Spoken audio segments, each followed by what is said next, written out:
Hello guys, எல்லாரும் எப்படி இருக்கீங்க? இன்னைக்கு வந்துட்டு கொள்ளு ரசமும் கொள்ளு பொரியலும் எப்படி பண்றதுதாங்க பார்க்க போறோம்.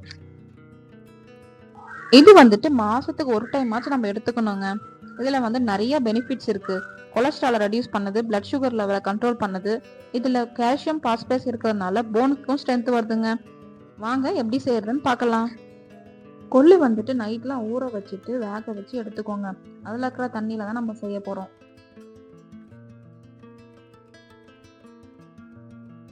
நார்மல் ரசம் வைக்கிற ப்ரொசீஜர் தாங்க. அதில் வந்துட்டு தக்காளி வேக வச்சியும் புளியை ஊற வச்சிட்டோம். அதில் வந்து மஞ்சள் பொடி உப்பு போட்டு கையிலே நல்லா கரைச்சிக்கலாங்க. இந்த மாதிரி வந்து கரைச்சி விட்டுக்கலாம். இப்போ வந்துட்டு இது மேலேயே ஃபில்டர் வச்சு நம்ம வேக வச்ச கொள்ளு தண்ணியை வந்து ஃபில்டர் பண்ணிக்கலாம். இதுக்குள்ளேயே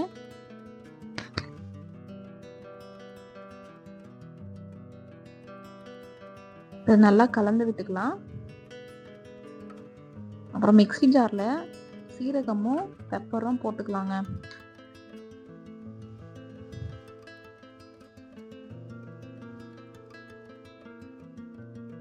போட்டுட்டு நல்லா ஃபைன் பவுடராக அரைச்சி எடுத்துக்கலாங்க. இந்த மாதிரி இதுலேயே வந்துட்டு 10 பல் பூண்டும் 2 காஞ்ச மிளகாவும் போட்டு நல்லா அரைச்சிக்கலாங்க.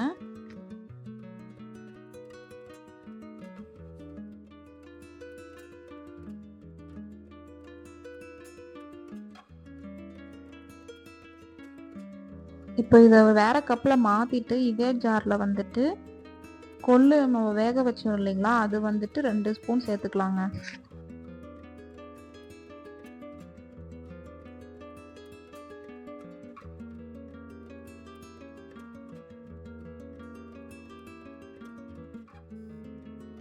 இதை வந்துட்டு நல்லா அரைச்சிட்டு இதில் சேர்த்து மிக்ஸ் பண்ணி விட்டுக்கலாங்க.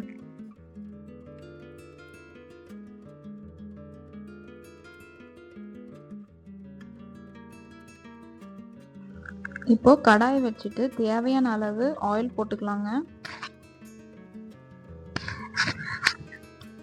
ஆயில் நல்லா சூடானதும் கடுகு மட்டும் போட்டு பொரிச்சுக்கலாம். கடுகு நல்லா பொரிஞ்சதும் கருவேப்பிலை போட்டுக்கலாம். அது கூடவே பெருங்காயமும் சேர்த்துக்கலாங்க.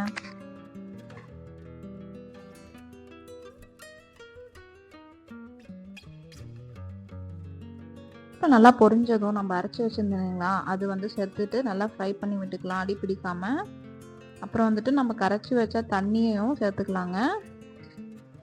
ஃபுல்லாக அடி வரைக்கும் போடாதீங்க, அடியில் கல் இருந்தாலும் இருக்கும்.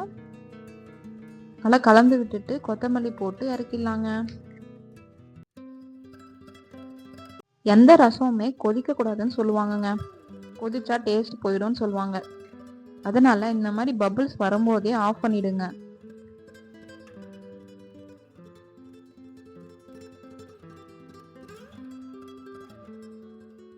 கொள்ளு பொரியல் பண்ணுறதுக்கு கடாயை வச்சு நம்ம தேவையான அளவு எண்ணெய் போட்டுக்கலாங்க.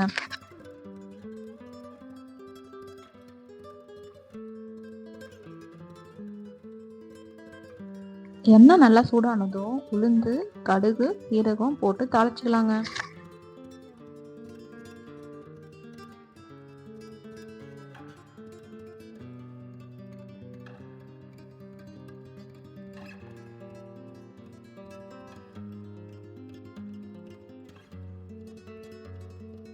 கடுகு நல்லா பொரிஞ்சதும் நம்ம கட் பண்ணி வச்சிருந்த ஆனியனும் கிரீன் சில்லிஸும் போட்டுக்கலாங்க.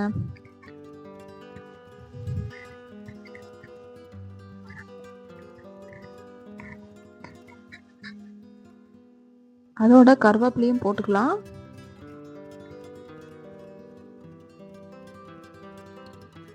போட்டு நல்லா ஃப்ரை பண்ணிட்டு இப்போ சால்ட் போட்டுக்கலாம்.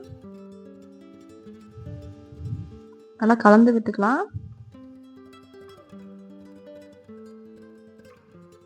ஆனியன் நல்லா கோல்டன் ப்ரௌன் ஆனதும் நம்ம வேக வச்சிருந்த கொள்ளையும் சேர்த்துக்கலாங்க.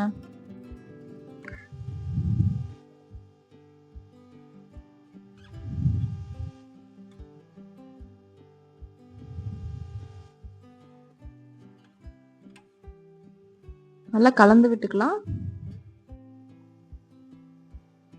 அவ்வளோதாங்க, லாஸ்ட்டாக கொத்தமல்லி போட்டு இறக்கிடலாங்க. வந்துட்டு வேற பவுலுக்கு மாற்றி சர்வ் பண்ணிக்கலாம். ட்ரை பண்ணி பார்த்துட்டு எப்படி வந்துச்சுன்னு கமெண்ட் பண்ணுங்க.